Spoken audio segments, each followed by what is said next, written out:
का civil service, Uttar Pradesh PCS, Haryana PCS, अब ये सारे के सारे जो है हमारे मई और जून में आयोजित होने हैं। अब इसके लिए हम एक रणनीति के तहत आपके साथ कंसेप्ट और टेस्ट दोनों लेके आए हैं। जो हमारा टारगेट है आपको अतिशीघ्र सफल कराने का है। अब देखिए, अगर हम जो है प्रारंभिक परीक्षा के अंतर्गत बात करते हैं, अब इसके अंतर्गत देखिए हमारा टॉपिक है मतलब जो है सामाजिक सुधार। अब सामाजिक ध्यान 19वीं 20वीं शताब्दी में समाज में क्या क्या सुधार हुए हैं, या फिर हम धार्मिक सामाजिक सुधार की बात करते हैं, जो एक अहम टॉपिक है जिससे हमेशा जीएस में एक दो क्वेश्चन हमेशा पूछे ही जाते हैं। अब देखिए हमारा सबसे शुरू करते हैं इसमें ब्रह्म समाज। ब्रह्म समाज देखिए है क्या, देखिए ब्रह्म समाज जो है राजा राम मोहन राय द्वारा 1928 में कलकत्ता में ब्रह्म सभा की स्थापना की गई थी, जो आगे चलकर ब्रह्म समाज के नाम से प्रसिद्ध हुई, या फिर यह है जिसे आगे ब्रह्म समाज कहा गया है। यह आत्मीय सभा का ही एक विकसित रूप है और जिन्हीं की स्थापना 1914 में कलकत्ता में हुई थी। यह आत्मीय सभा की बात हो रही है। उसके बाद देखिए ब्रह्म समाज का उद्देश्य जो था वो अद्वैतवादी, या उद्देश्य कहते हैं ब्रह्म समाज को हम जो है अद्वैतवादी हिंदू संस्था भी कहा जाता है। और इसका जो उद्देश्य था वो जो है हिंदू धर्म को रूढ़िया अंधविश्वासों से मुक्त करके नवीन रूप प्रदान करना था। यानी उस समय हमारे जो है समाज में बहुत सारे अंधविश्वास रूढ़िया प्रचलित थी, जिनसे मतलब जो है बड़ी समस्याओं का सामना करना पड़ रहा था। इन सबको खत्म करके या इनसे मुक्त करके एक नया रूप प्रदान करना था। यहीं पर इसी संस्था यानी ब्रह्म समाज द्वारा ही मूर्ति पूजा, अवतारवाद, बहुदेवतावाद, पुरोहितवाद आदि का खंडन किया गया और ईश्वर की एकता पर बल दिया गया। इन्हें आत्मा का अमरत्व में पूर्ण विश्वास था कि मतलब आत्मा मतलब अमर है हमारी। अब देखिए राजा राम मोहन राय की कुछ दिन मृत्यु होता है, इसके पास जो है ब्रह्म समाज की जो बागडोर है वो देवेंद्र नाथ टैगोर जी संभालते हैं। और देवेंद्र नाथ टैगोर ही मतलब देखिए कुछ समय बाद इसने मतलब जो है ब्रह्म समाज का गठन करते हैं। और ब्रह्म समाज का गठन करने के बाद जो है इसके बाद ब्रह्म समाज में पुनः विभाजन हो जाता है। पुनः विभाजन के बाद केशव चंद्र सेन ने भारतीय ब्रह्म समाज या फिर कह सकते हैं नव विधान ब्रह्म समाज का गठन कर लिया था। और उसके बाद देखिए हमारा जो है विभाजन के बाद देवेंद्र नाथ टैगोर के भी ब्रह्म समाज को आदि ब्रह्म समाज का कहा जाने लगा था।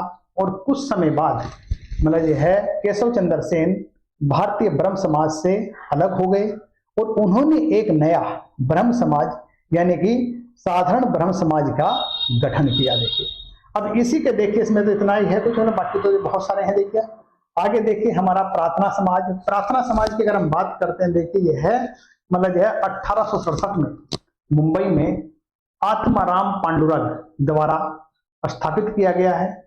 और यह मतलब यह है प्रार्थना समाज जो है एक परमहंस सभा के रूप में विकसित हुआ संगठन है, जिसका उद्देश्य स्त्री शिक्षा या विधवा विवाह को प्रोत्साहन करना था। इसके बाद ही हमारा यंग बंगाल आंदोलन की बात करते हैं, जिसकी स्थापना लुइस हेनरी बेवन डिजोरियो ने की थी, जिसका उद्देश्य मतलब यह सामाजिक कुरीतियों की आलोचना करना था, सत्य और तर्क और स्वतंत्रता में विश्वास करना था। आर्य समाज की जो स्थापना मुंबई में 1875 में स्वामी दयानंद सरस्वती ने की थी। दयानंद सरस्वती का जो नाम जो था उसे मूल शंकर भी कहा जाता था। हिंदू धर्म में कुरीतियों की आलोचना की और स्त्री शिक्षा, विधवा विवाह या फिर अंतरजातीय विवाह का समर्थन किया। उसके बाद देखिए हमारे पास रामकृष्ण मिशन की जो स्थापना 1897 में बंगाल में स्वामी विवेकानंद ने की थी। और प्राचीन भारतीय और धार्मिक ग्रंथों एवं वैदिक मान्यताओं के आधार पर हिंदू धर्म का पुनरुत्थान करना था और सामाजिक कुरीतियों को दूर करना था। या समाज में जितने विकार आए थे उनको दूर करके एक नए समाज का निर्माण करना था। अब देखिए हम बात करते हैं यहाँ पर जो है 19वीं शताब्दी में देखिए ये जो हमारे धार्मिक सामाजिक आंदोलन थे कुछ खास, वैसे तो बहुत सारे हुए हैं जो है हमारे।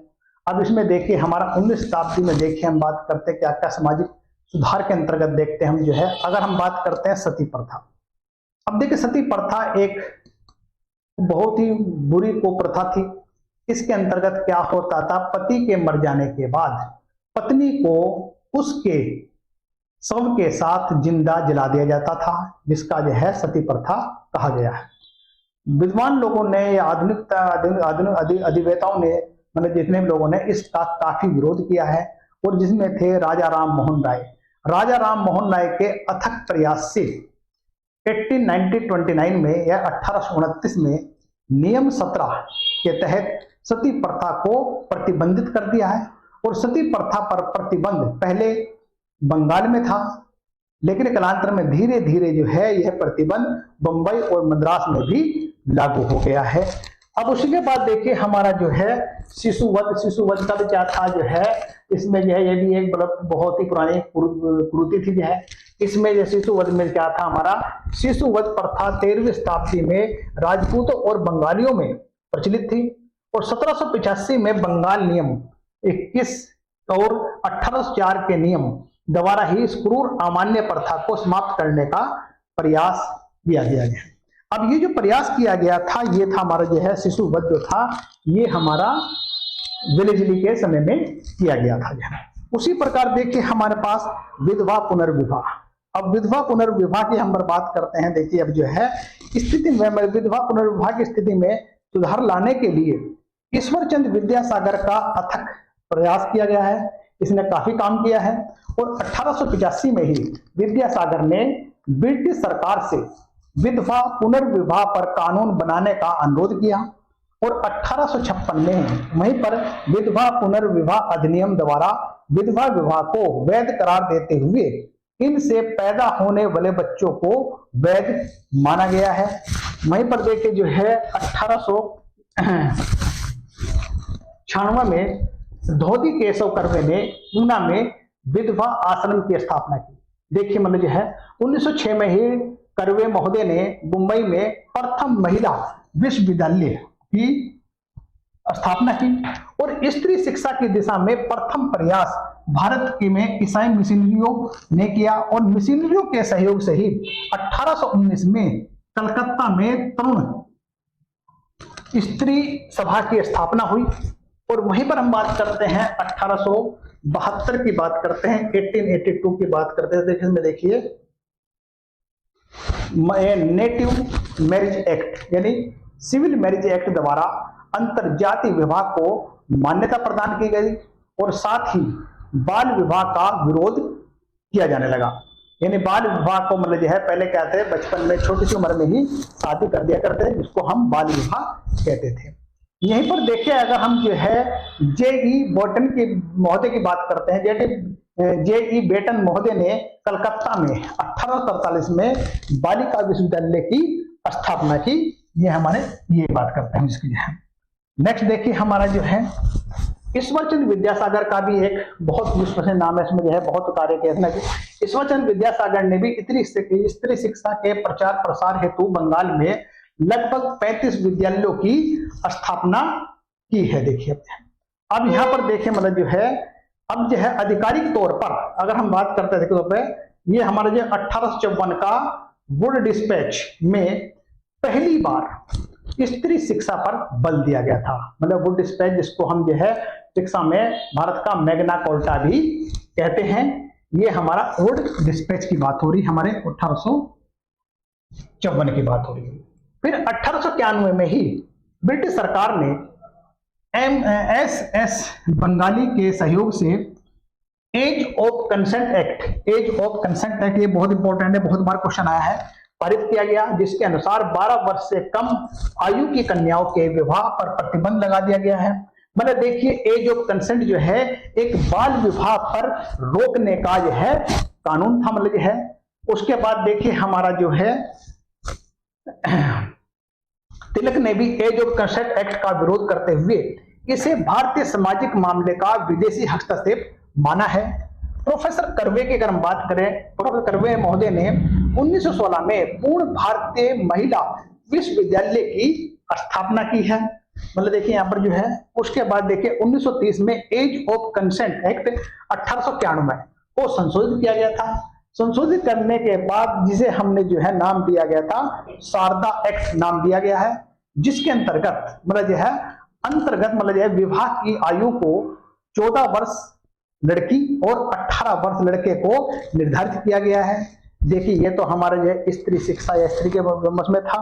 फिर दूसरी बात करते हैं हम जो है, नेक्स्ट जो है वो है हमारे दास प्रथा की बात करते हैं। दास प्रथा का देखिए अगर हम बात करें, ये मतलब दास व्यवस्था पूर्ण प्रतिबंध जो है अंग्रेजी सरकार ने 1833 के चार्टर एक्ट द्वारा लगा दिया था और 1843 में समूचे भारत में दासता को अवैध घोषित कर दिया गया था।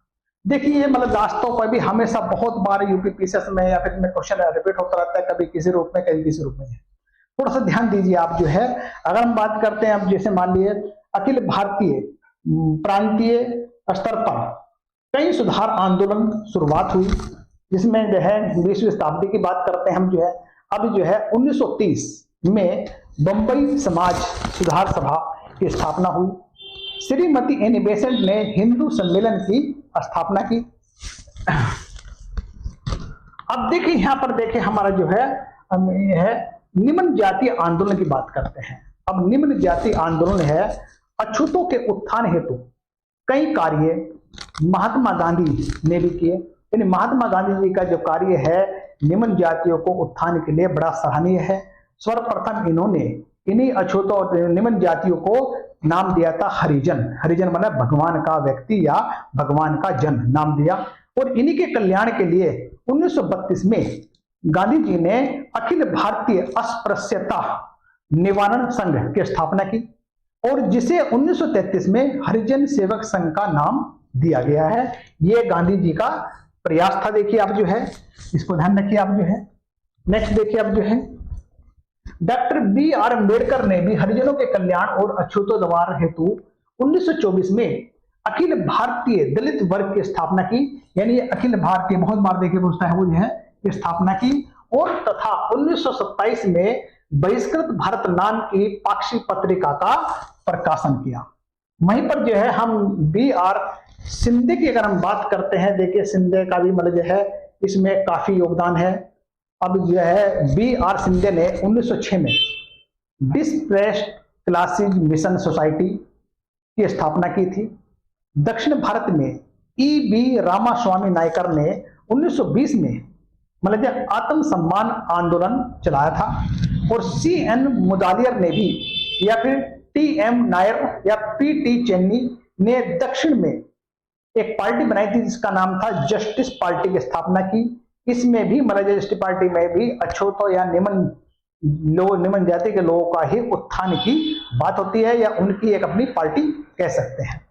1917 में पहली बार कांग्रेस ने अपनी कार्यसूची में मतलब जो है अपने 1917 में जो है सबसे पहले अपनी कार्यसूची में सुधार हेतु दलित को शामिल किया। मतलब देखिए जो है ये 1917 की बात हो रही है हमारी।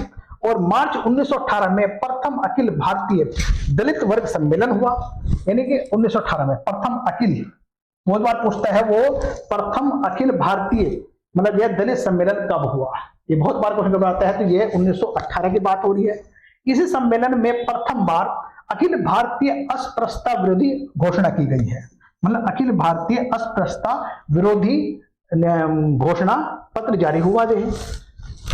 उसके बाद 1931 में ही कांग्रेस के कराची अधिवेशन में मूल अधिकारों मतलब जो है ये मूल अधिकारों के घोषणा पत्र में जाति पाति की जगह समानता की बात पहली बात की गई है।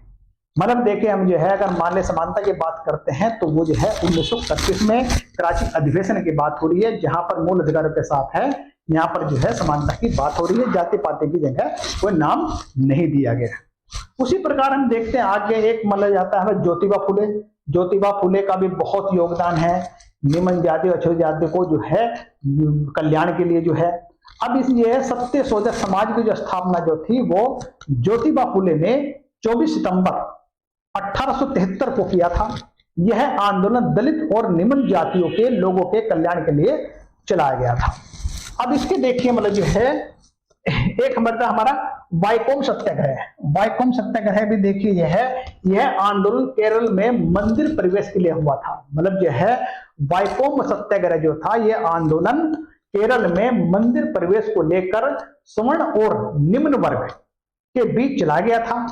सवर्ण लोग निम्न वर्ण के जिनमें से एजबा और पुलैया शामिल थे वो मंदिर में प्रवेश के विरोधी थे। 19वीं सदी के अंत तक केरल के नारायण गुरु, एन कामरान, टी के माधवन जैसे बुद्धिजीवी लोगों ने छुआछूत के खिलाफ आवाज उठाई और वहीं पर केरल में वाइकोम या त्रावणकोर नामक गांव में मंदिर प्रवेश को लेकर सर्वप्रथम आंदोलन हुआ। मतलब वाइकोम जो मतलब है नामक मतलब गांव में जो है सबसे पहले जो था मंदिर प्रवेश को लेकर आंदोलन हुआ था। और यहीं पर देखिए हम जो है